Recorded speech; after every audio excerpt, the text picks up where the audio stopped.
The afternoon light came in flat and copper, colored through the high windows of Carter's Auto and Repair. The kind of October light that made everything look like it was already fading into memory. Dried leaves pressed against the base of the roll-up door. A transistor radio on the workbench was murmuring something about traffic on the interstate. Daniel Carter had his back to all of it. He was lying on a creeper board beneath a 2009 Silverado, his right hand working a torque wrench, with the kind of patience that looks effortless from the outside and costs everything from the inside. His knuckles were cracked and darkened with engine grease that no amount of orange hand soap would fully remove, not anymore, not after 10 years of this. There was a rhythm to the way he worked. Reach, find, feel, turn. No wasted movement, no hesitation. The shop was his had been since he bought it from old Ray Whitfield 6 years back, paying the back half in installments that had sometimes come very close to not arriving. It occupied a narrow lot on Delwood Avenue, in the industrial fringe of Hartfield, Ohio, sandwiched between a tire distributor and a storage facility. The sign above the bay door was hand-lettered in black on white, and had not been repainted since Ray's time. The parking lot crumbled at its edges. The waiting area had 4 plastic chairs, a coffee machine that sometimes worked, and a stack of hunting magazines from 2019. Nothing about it announced anything extraordinary. That was precisely how Daniel Carter preferred it. He rolled out from under the truck, sat up, and pulled a clean rag from the back pocket of his coveralls. He wiped his hands in the unhurried way of a man who had nowhere more important to be, though that was not entirely true. In 45 minutes, he needed to be outside Pinecrest Elementary on Lark Street, which was 7 minutes away if he took the back roads. Lily got anxious if the school loop emptied out and he was not yet there. She would stand on the sidewalk with her backpack pulled to her chest, scanning the parking lot. He knew this because Miss Patterson had once called him to gently mention it, and the image had lived in him ever since. He stood, wiped down the torque wrench, and placed it back on the pegboard with the precision of a man who returns every tool to its shadow. 8 years old. Lily Carter was 8 years old, and had recently informed him, with great sincerity, that she intended to one day build a car better than any car that had ever been built. He had not discouraged her. He had, in fact, quietly driven to the library on a Tuesday evening and returned with 4 books on aerodynamics and one on the history of combustion engines, which she had begun reading with a flashlight under her blanket when she thought he was asleep. He had not told her he knew. He thought about her now, as he moved to the workbench and filled out the service ticket for the Silverado. There was a crack in his knuckle on the index finger of his right hand, the kind that opened up every autumn and refused to heal until February. He pressed his thumb against it absently. His assistant, a 22-year-old named Marcus Webb who did oil changes and alignments and ate lunch like he was in a competition, stuck his head through the side door. "Hey, Danny. Lady on the phone wants to know if we do same-day service on European cars. Depends on the car. She didn't say what kind. Tell her yes, and ask her what kind." Marcus disappeared. Daniel pulled a bottle of water from the mini-fridge below the bench. He had not eaten since breakfast, which had been a bowl of oatmeal standing over the kitchen sink at 6:15 because Lily had slept late and needed to be rushed. He was used to meals that happened in the margins of other things. Marcus returned. "She said it's a Ferrari." "A pause." She said it like she expected that to mean something. Marcus added. "It does mean something," Daniel said. He recapped the water bottle. "Tell her we close at 6 and she can bring it in." Marcus tilted his head. "You sure?" I looked her up while she was on hold. "I think it's that Victoria Hale, the one who runs Hale Strategic. They do, like, acquisitions and tech stuff. She's on the cover of..." "Marcus." "Yeah? Tell her we close at 6. Marcus went back to the phone. Daniel looked at his hands, then at the pegboard of tools, then out at the strip of gray sky visible through the open bay door. He rolled his neck once, slowly, until it cracked. "A Ferrari." He said nothing further. But something behind his eyes, not quite a smile, and not quite its opposite, shifted almost imperceptibly. He had work to do before 6. Victoria Hale arrived at 4:47 in a vehicle that was less a car and more a statement of intent. The Ferrari SF90 Stradale was the color of arterial red. a shade so precise and deliberate that it could only have been specified by someone who understood exactly what it communicated. The engine note arrived before the car did. A low, composed growl that shortened the breath of Marcus Webb, who was sweeping the parking lot and stopped mid-stroke to watch it pull in. The woman who stepped out was 36 years old and looked like someone who had given up compromising in her mid-20s and never found a reason to resume. She wore a charcoal-structured coat over a cream blouse, dark trousers with a knife-edge crease, and low-heeled leather shoes that cost more than Marcus made in a month. Her dark blonde hair was pulled back at the nape of her neck, with the kind of effortlessness that required significant effort. She wore no expression of nervousness, but she did not look happy to be here. She stood beside the car and looked at the shop. Her face did not move much, but her eyes did the work. They traveled from the chipped asphalt to the hand-lettered sign, from the plastic chairs visible through the waiting area window to the oil-stained concrete floor of the open bay. The assessment took perhaps 4 seconds and arrived at a conclusion that she did not bother to conceal. Her assistant, Damon, thin, diligent, suffering from the permanent low-grade stress of working for Victoria Hale, came around from the passenger side and stood slightly behind her.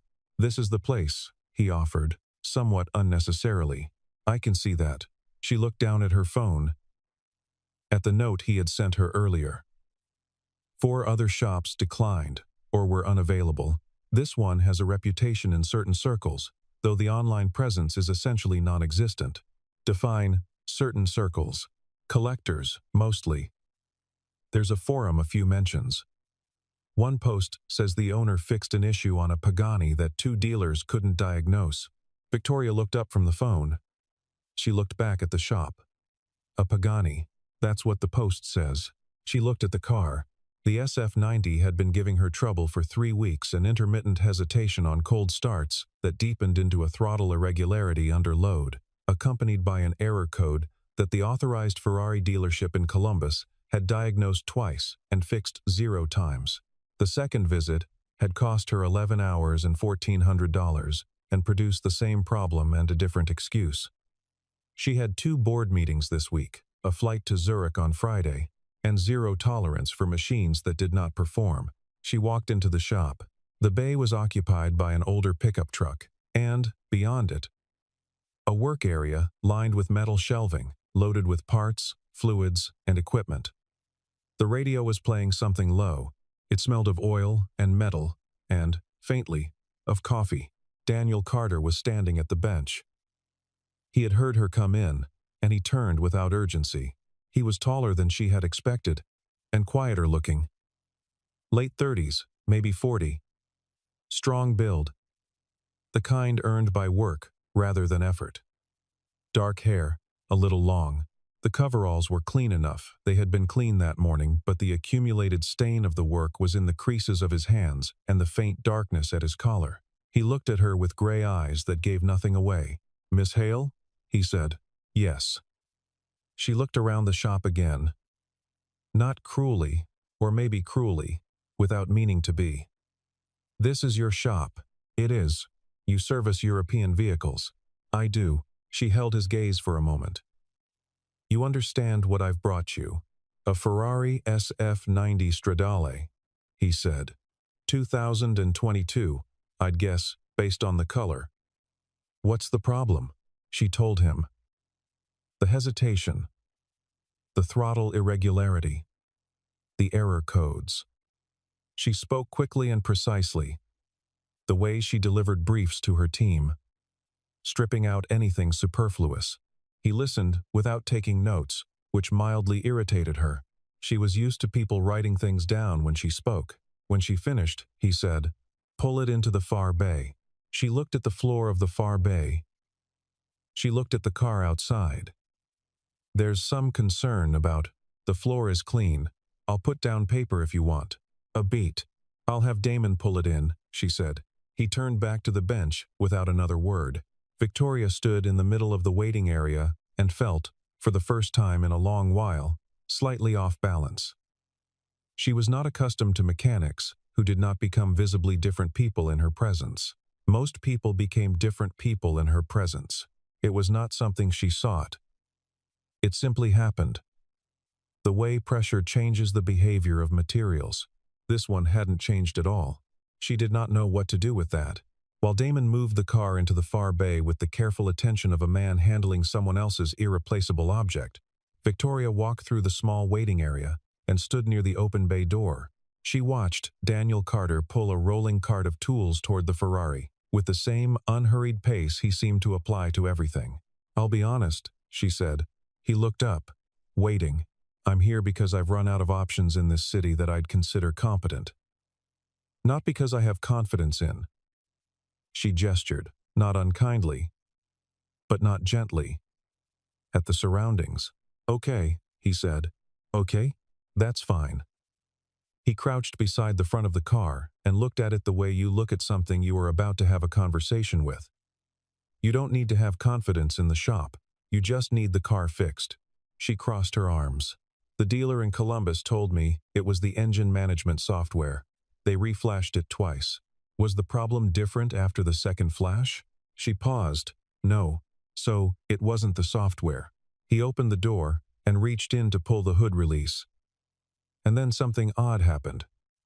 He stood for a moment beside the car and simply placed both hands flat on the front quarter panel. Closed his eyes briefly, as if listening. It lasted perhaps 2 seconds, and might have been nothing, might have been a man thinking, but it looked like something else entirely. It looked like someone making contact. Victoria said nothing. Marcus, who was standing in the corner pretending to inventory filters, watched this with the expression of someone who has seen it before and still finds it interesting. "You think you can actually fix this?" Victoria said. It was not entirely a question. "I think I can diagnose it," he said. "I'll know more in 40 minutes. The dealer took 4 hours." "I know." He opened the hood and leaned in, and his entire attention disappeared into the engine bay. She watched him for a moment. Then, "You're not going to connect it to a diagnostic computer?" "Not yet. That's how modern engine faults are, Miss Hale." He said it without looking up, not rudely. Firmly. The way a surgeon might ask you not to speak during a procedure. "I'll connect it if I need to. Give me the time." She inhaled through her nose. She sat down in one of the plastic chairs, pulled out her phone, and began reading an email chain about the Zurich prep brief. 10 minutes passed. 20. At 32 minutes, she looked up to find Daniel standing at the driver's side door again. This time, with a small hand-fabricated tool, she had never seen a short, L-shaped piece of polished steel, custom by the look of it, attached to what appeared to be a modified torque adapter. He was examining the edge of the intake manifold housing, his face very still. "What is that tool?" she said. "Something I made. For this car specifically? For this type of fault specifically?" She set her phone down. "What fault?" He was quiet for a moment. Then, "The issue isn't the software, and it isn't the throttle body. There's a microfracture in the secondary intake resonator housing here." He indicated a location she could not see from where she sat. "It's causing a variable vacuum leak that only opens under specific temperature and load conditions. The ECU compensates most of the time, which is why it looks like an electrical fault. But it isn't." She stood and walked to the car. She leaned in beside him, following his finger. The dealer ran a vacuum test, static vacuum test at room temperature. That wouldn't catch this. It only presents when the housing is warm and the engine is under 2,000 RPM and above 70% throttle. She looked at him. "How did you know to check for that?" A small pause. "I've seen it before," he said, and turned back to the engine. The next part happened in a focused silence. Daniel worked with an economy of motion that Victoria found, against her better judgment, difficult to look away from. He did not rush. He did not narrate what he was doing or perform awareness of being watched. His hands moved with the precision of someone who had, over a very long time and through great effort, distilled complex knowledge into pure instinct, the way a concert pianist's hands know the keys without the brain announcing each note. He removed a section of the secondary intake system with a sequence of movements so practiced they seemed choreographed. He identified the fracture hairline, barely visible without magnification, and confirmed it with a dye-penetrant method he mixed himself from components on his shelf. He fabricated a micro-patch from a matching alloy, mated surfaces, sealed with thermal compound, and torqued the housing back into place by feel. Checking against his specifications from memory, he did not once consult a service manual. Marcus had given up the pretense of inventorying filters. He sat on an upturned crate and watched. Damon, outside in the parking lot taking a call, periodically looked through the open bay door with an expression of cautious interest. Victoria stood off to the side with her arms still crossed, but her posture had changed without her fully noticing. The aggressive forward lean was gone. She was watching.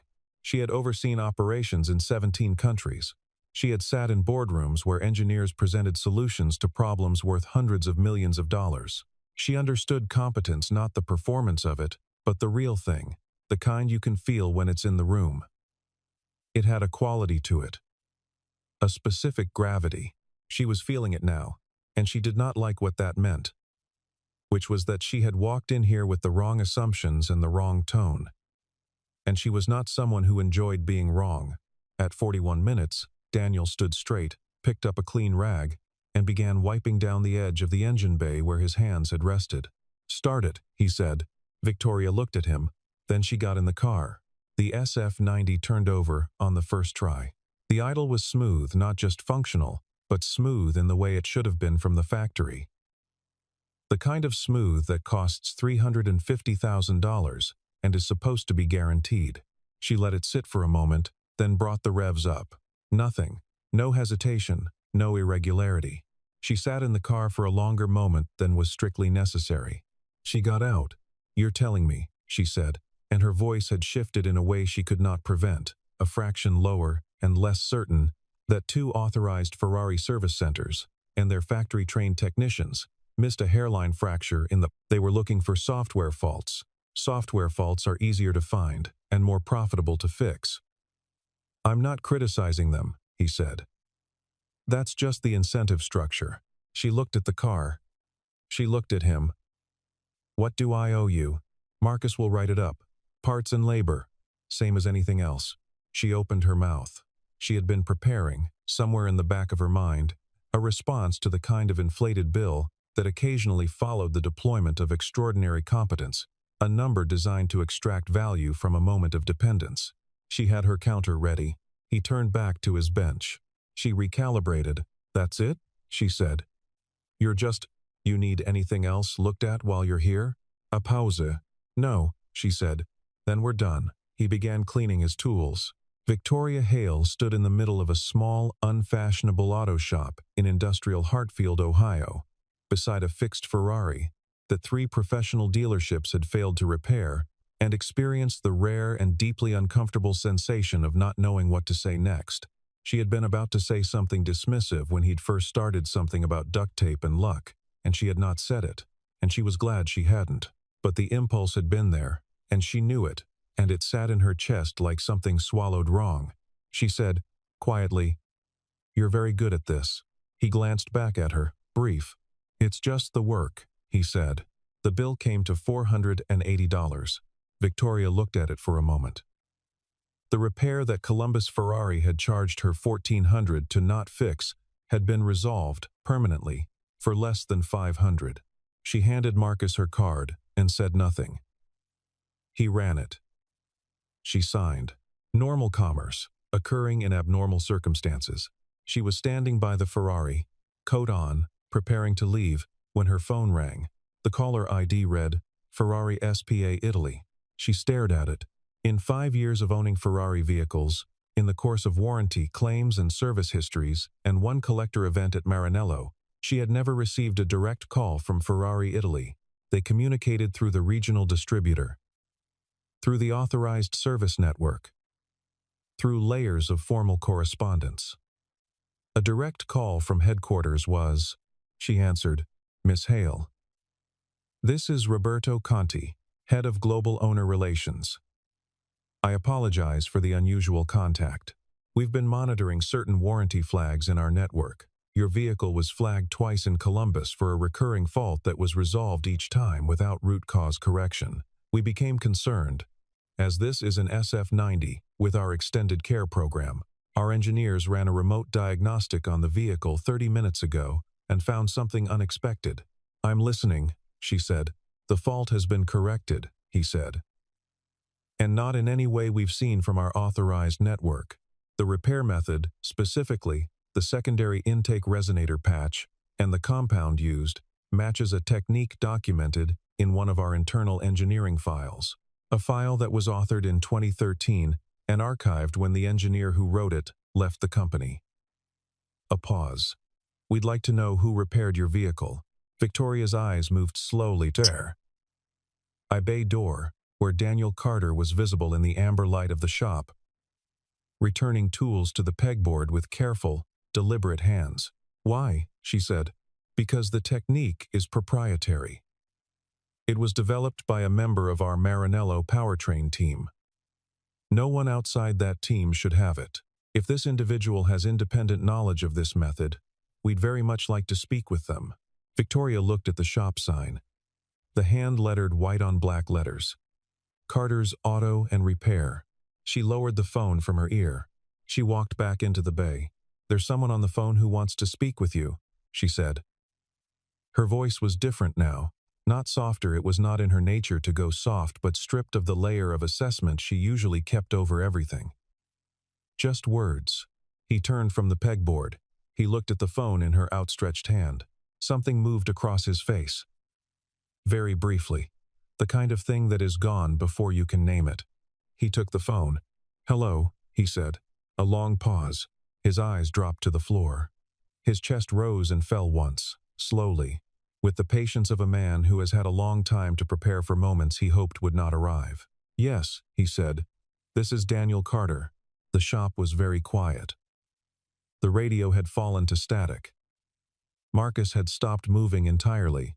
Victoria stood in the center of the bay, watching the man with her phone at his ear, and felt something she had not felt in years in a professional context, which was the sensation of having badly, fundamentally misread a situation. The call lasted 9 minutes. Victoria watched every second of it. She watched his posture, the way he held himself when he first answered, which was closed and guarded, and the way something in his shoulders changed as the call went on. Like ice giving slightly at the edge, she watched his face, which gave very little but gave enough. She watched him listen more than he spoke.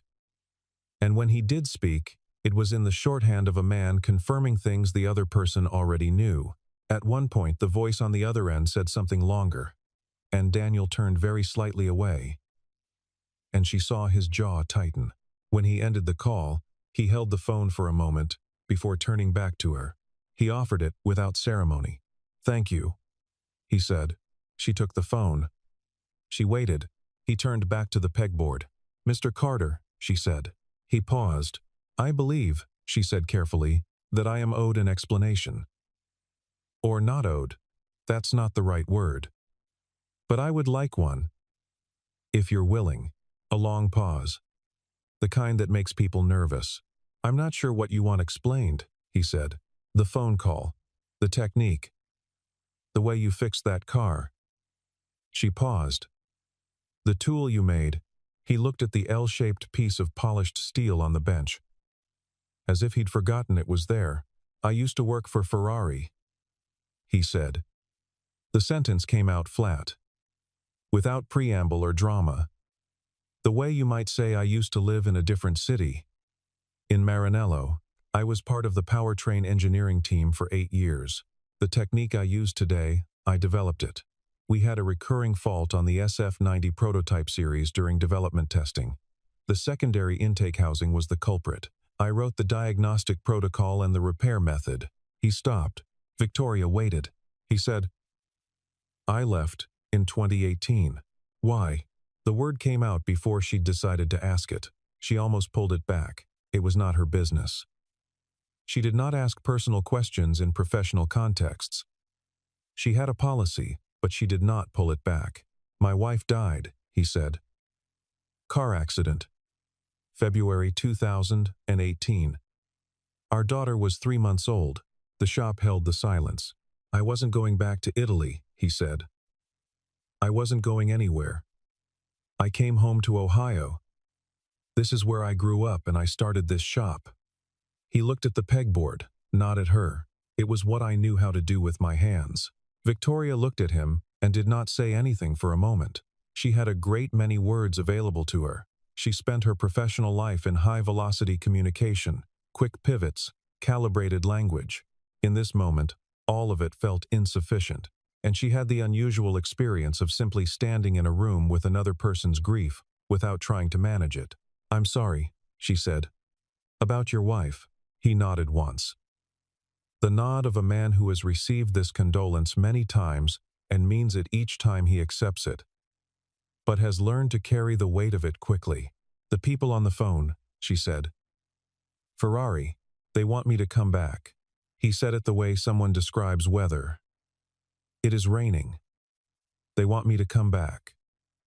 Consulting, initially.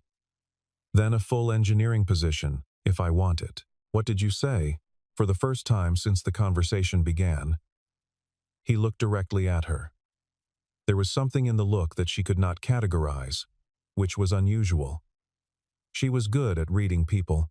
"I told them I'd think about it," he said. Before she could respond, the sound of running feet on pavement came from outside light.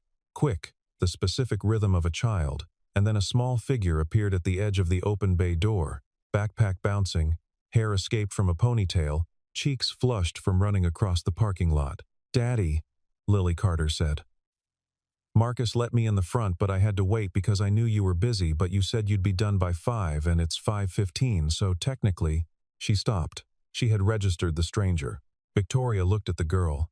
The girl looked at Victoria with large, direct eyes that evaluated the situation with unsettling efficiency. "Hi," Lily said. "Hello," Victoria said. Lily looked at the Ferrari in the bay. Her eyes widened in a way that had nothing to do with wealth or status, and everything to do with engineering. "Is that an SF-90? Victoria glanced at Daniel, who had reached out without looking and caught his daughter's backpack strap to keep her from walking directly into the car. "It is," Victoria said. "The hybrid drivetrain on that is incredible," Lily said seriously.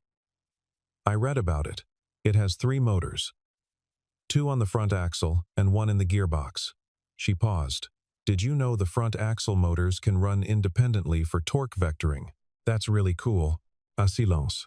Victoria Hale, who ran a $200 million acquisition firm, who had been in the room with prime ministers and tech founders, looked at an 8-year-old girl who had just explained torque vectoring in a used auto shop in Ohio and felt, for the second time in one afternoon, completely disarmed. "I didn't know you knew that," she said. "My dad explained it," Lily said simply. "He explains everything." Victoria did not leave immediately. She had meant to. She had, in fact, meant to leave 40 minutes ago. Before the phone call. Before any of this. She had a dinner with a portfolio company CEO at 7 and a briefing package to review before then. She stayed because Lily was asking questions about the SF-90 and because Daniel was answering them in a tone she had not heard him use with anyone else open. A little warmer, patient in a way that came from love rather than obligation, and because watching a man who worked in silence and sharp, careful competence become someone else entirely in the presence of his daughter was, unexpectedly, worth the missed 30 minutes. She was standing near the bench when he glanced over and caught her watching. She did not look away. "You have a daughter," she said. It was not a question. "Obviously," he said. A hint of something not quite humor, but its edge. "She knows more about automotive engineering than most adults." "She reads," he said. "I encourage that." "The Ferrari offer," Victoria said. "You'd have to relocate." "Yes. Back to Italy, or wherever they needed me." Victoria considered this. She was standing in the man's workplace. She had been, for the first portion of this afternoon, condescending toward him in a way that she was only now taking full inventory of, and the inventory was not flattering. She had looked at the sign and the cracked asphalt and the plastic chairs and made a decision about the value inside. She had been a professional her entire adult life, and she had done the thing that professionals were supposed to be above. She picked up a clean rag from the stack on the bench, set it back down. "I'm sorry," she said, "for earlier, the way I spoke when I came in." He looked at her. "You don't have to." "I do," she said. "I looked at this place and I decided what it was, That was my mistake, not yours. She paused. I'm not someone who apologizes frequently. I want that to mean something. He was quiet for a moment.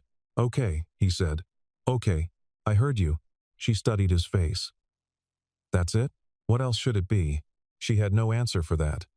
She found, to her own surprise, that she did not need one. The Ferrari offer aside, she said. Have you considered your expertise? What you did today? The knowledge you have? There are people who know I'm here, he said. Word gets around in certain circles, as your assistant put it. I get the work I want to take.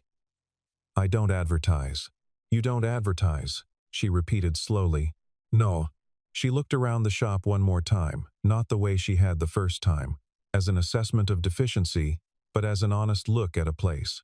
The pegboard of tools in their correct shadows, the clean bench, the service tickets hung in a row, the small photograph stuck to the frame of the high window, which she had not noticed before, and which showed a younger Daniel Carter in different clothes, standing in front of what was unmistakably a factory floor, surrounded by machinery, smiling in the way people smile when the work is going well.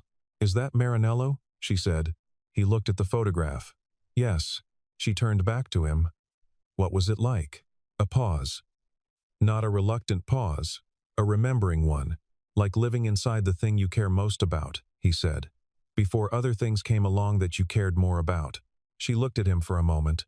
Lily appeared between them, having apparently decided that the adult conversation was going on too long. Holding a granola bar and a paperback book about fluid dynamics that she had taken from her backpack. Daddy, can she stay for dinner? Lily said. Lily, we have pasta, Lily said to Victoria, with the diplomatic gravity of a small ambassador. It's good. Daddy makes it from scratch. Victoria looked at the child. She looked at Daniel, who was studying a fixed point on the opposite wall, with the careful neutrality of a man actively not influencing an outcome. I have a meeting, Victoria said. Oh, Lily said. A pause. Another time, Victoria said. She was not sure where that came from. She did not make promises to children. She did not make open-ended social commitments to people she had met that afternoon. She did not do any of the things she apparently did when standing in a small Ohio auto shop at the end of an October afternoon, with engine oil in the air, and a girl looking at her with expectant eyes. Lily nodded seriously, apparently filing this under commitments received. Okay, she said. Another time. In the weeks that followed, things changed slowly, the way real things change without announcement, without ceremony, in the accumulation of small facts that you only recognize as a pattern in retrospect. Daniel called Ferrari back. He agreed to a consulting arrangement. 2 days a month, remote, with occasional travel, only if Lily could come, and only in her school holidays. They had agreed without pushback, which told him something about how much they wanted the arrangement. The fee was significant. He put it in an account he had opened when Lily was born, and had not touched since, the one labeled, Education, whatever she wants. He did not change anything about the shop. Marcus got a raise. The sign remained hand-lettered. A different kind of car began to appear in the lot every few weeks. Not because anything was advertised, Daniel still had no website, but because word had reached a certain kind of owner, the kind who had a vehicle with a problem that no one else could solve and who had, after exhausting formal channels, been given a name and an address on Delwood Avenue in Hartfield. They came from Columbus, from Cincinnati, from Pittsburgh, once from Chicago. They arrived with cars worth between $60,000 and $800,000, and they left without their problems. Daniel treated each of them with the same level of interest he gave the Silverado. Victoria Hale came back on a Wednesday in November, in a black Range Rover that had nothing wrong with it. She brought lunch. Daniel was in the bay, deep in an Aston Martin engine bay, when Marcus appeared in the doorway and said, The lady from the Ferrari thing is here."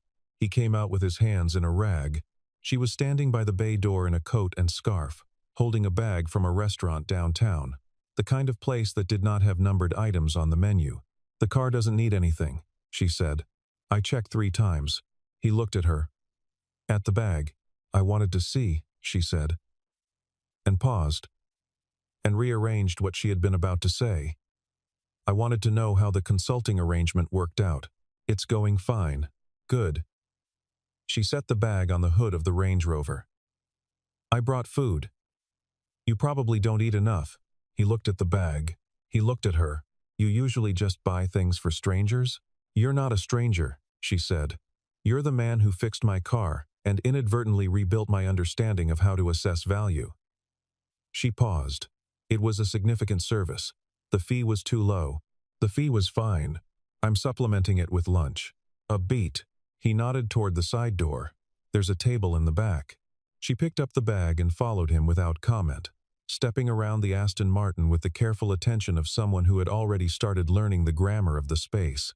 They ate at the metal work table by the rear wall, the one he usually used for paperwork. With the parts catalogs pushed aside, she had brought enough food for 2 people, which meant she had planned this, which meant she had committed to the conversation before she arrived, which was, he noted, the kind of thing that required courage from someone whose method was usually to control the terms. She asked about the Ferrari consulting. He described it briefly. She asked about the fracture technique and whether he had documented it elsewhere. He said he had a set of private technical notes going back 15 years. She was quiet for a moment, pulling apart a piece of bread. I'd like to propose something, she said. Formally. He waited. I have a technology acquisition I'm building a consortium for.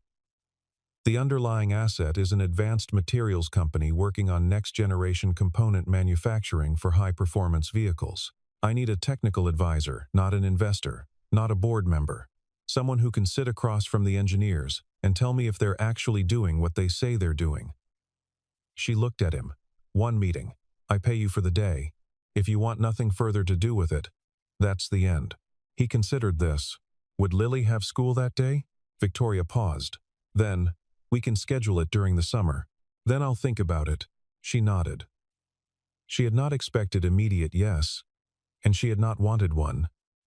She had learned something about this man, which was that his deliberateness was not obstruction. It was integrity. She filed this under things that are rare. They finished the food. She washed her hands at the shop sink, which amused her, and she let it show. He walked her to the Range Rover. Lily, Victoria said, before she got in. Does she have people, other than you? He looked at her. Something careful moved through his expression. She has her grandmother, her teachers, Marcus, who she's basically adopted. A pause. Why? She told me, another time, Victoria said. And I find that I think about it. He said nothing. She got in the car. Before she closed the door, she said, without looking at him, she's going to build something extraordinary someday. I know, he said. The Range Rover backed out of the lot and turned onto Delwood, and he stood in the late November cold watching the taillights until they were gone. March. The clocks had moved forward, and the light was lasting longer now, arriving at the shop earlier. Spreading in long, flat bars across the concrete floor, there were crocuses in the planter that Lily had put beside the bay door in October, now blooming yellow and white without anyone having arranged for it to happen.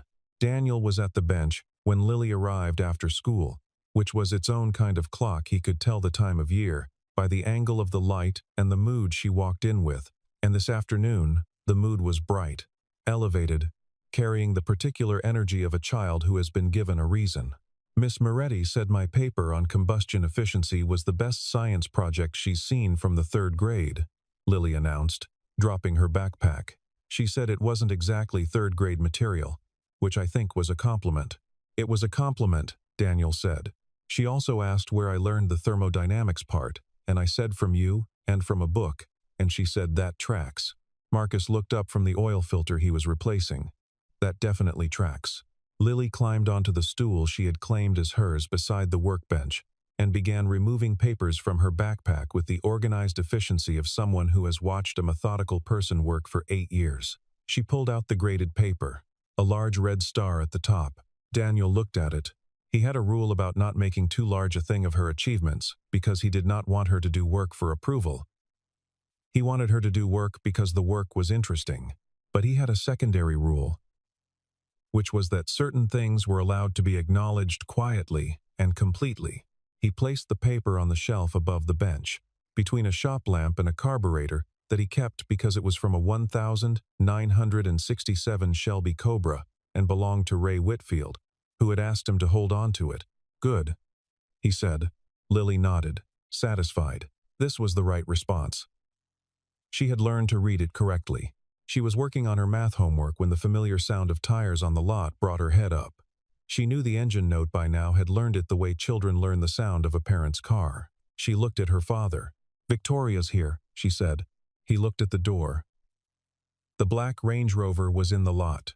Victoria came in carrying a folder and wearing a coat he had not seen before, lighter, the color of winter wheat, marking the shift in season. She had come to the shop 5 times since November. Each visit was nominally about something: the technical consulting question, a document she needed his review on, a question about a vehicle one of her portfolio company's clients had asked her about. Each visit was actually about something else that neither of them had named. "Hi, Lily," she said. "Hi," Lily said. She had stopped calling her the Ferrari lady in October, when Victoria had remembered, without prompting, that Lily had mentioned a book about aerodynamics, and arrived one visit later with a newer, more advanced edition. After that, she had been Victoria, which was different. Victoria set the folder on the bench and opened it. Inside were preliminary engineering assessments for the materials acquisition. She needed his read on 2 specific sections. They stood side by side at the bench, in the diminishing light of a March afternoon, and he read through the pages while she watched his face. She had learned to read his face, which was a skill she had not possessed in October, and she thought of it as a private achievement. "These numbers are off," he said, pointing to a figure in the second section. "Not fraudulently, they just haven't accounted for the thermal coefficient at scale. If they're manufacturing at volume, this tolerance is going to be too narrow." She made a note. "The rest is solid," he said. "The rest is solid," she repeated. "High praise. You wanted honest." "I did." She looked at him. "I'll reach out to their lead engineer on this point. I can put together a brief technical note, if that's easier." She looked at him. "You'd do that? It would take 20 minutes. "Then yes," she said. "Thank you." Lily, from her stool, was watching both of them with the placid scientific attention of someone recording a natural phenomenon. "You two should go to dinner sometime," she said, with perfect academic neutrality. "A pause." "Lily," Daniel said. "What?" "You both like food. You've had lunch here 3 times. That's basically the same thing, except a restaurant is better." "That's not. I'm just observing," Lily said. She returned to her math homework. Victoria looked at the folder. Daniel looked at the wall. A very long 2 seconds elapsed. "She's not wrong," Victoria said, quietly. Not as a proposal, she was too careful for that, but as an acknowledgement that the thing they had both been very scrupulously not naming had, through the agency of an 8-year-old, just been named. "No," Daniel said. After a moment, "She usually isn't." Summer came to Hartfield in long, warm weeks, and the crocuses at the bay door gave way to marigolds that Lily planted with the same methodical attention she gave everything. The shop had not changed its sign. Daniel had turned down 2 separate offers to expand, one from a real estate developer who wanted to put a performance center in the old tire warehouse next door, and one from a media company that had somehow gotten his number and wanted to do a documentary about him. He had declined both calls in under 2 minutes, which Marcus had described as very on-brand. The shop had, in other ways, become something that had no clean category. There was a waiting list. There were vehicles in the lot on any given Tuesday that would have been unremarkable in Monaco. There were, occasionally, engineers who came not to drop off cars but to watch him work and ask questions, the way you go to see someone who knows a thing you want to understand. He was patient with them. He did not perform for them. He had been to Maranello once, for a 3-day technical consultation in June, and he had taken Lily. She had stood in the factory and been very still for a long time, the way she got when something was important. She had asked a question of one of the senior engineers about airflow management in the carbon fiber chassis process, and he had looked at her for a moment and then answered her seriously, which was the right response.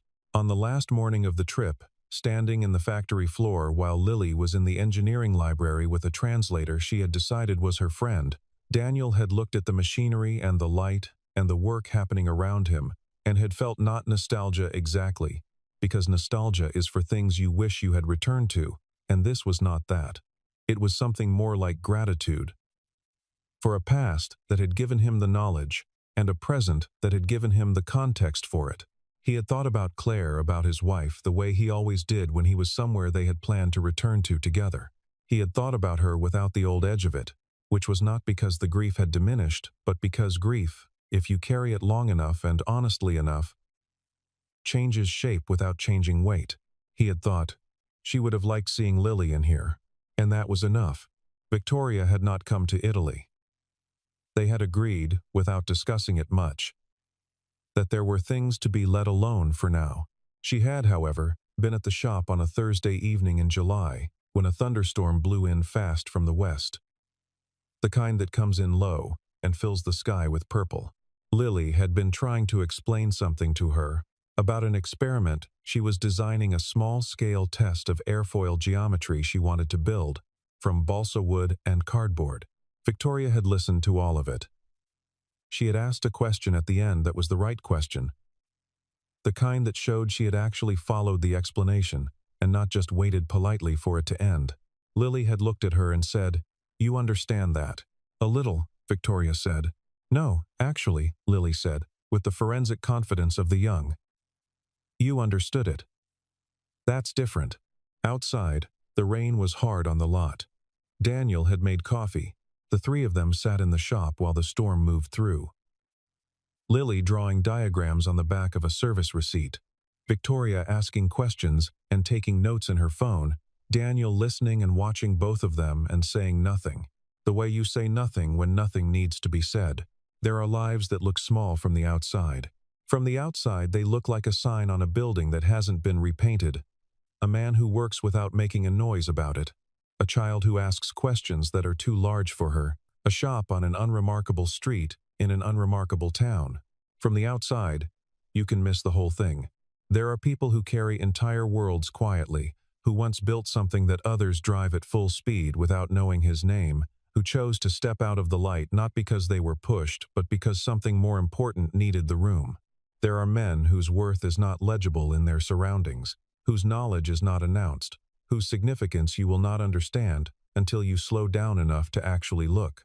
Victoria Hale, who had spent a professional lifetime reading rooms and people and situations, had walked into a room in October and read it wrong. She had been wrong about the sign and the asphalt and the plastic chairs. She had not been wrong about the repair. The car had run perfectly. It still did. Lily finished her diagram. She held it up for both of them to see a small airfoil in pencil, dimensions noted in the careful handwriting of someone who takes the numbers seriously. "What do you think?" she said. Daniel looked at it. "Build it," he said. Outside, the rain was already letting up. The clouds were moving east. The marigolds by the bay door were wet and bright, and the late sun was coming through the gap, turning everything on the wet lot to copper and gold. Lily was already reaching for the balsa wood. Sometimes, the person the whole world overlooked is the one standing behind the things it calls extraordinary. They do not announce themselves. They just do the work.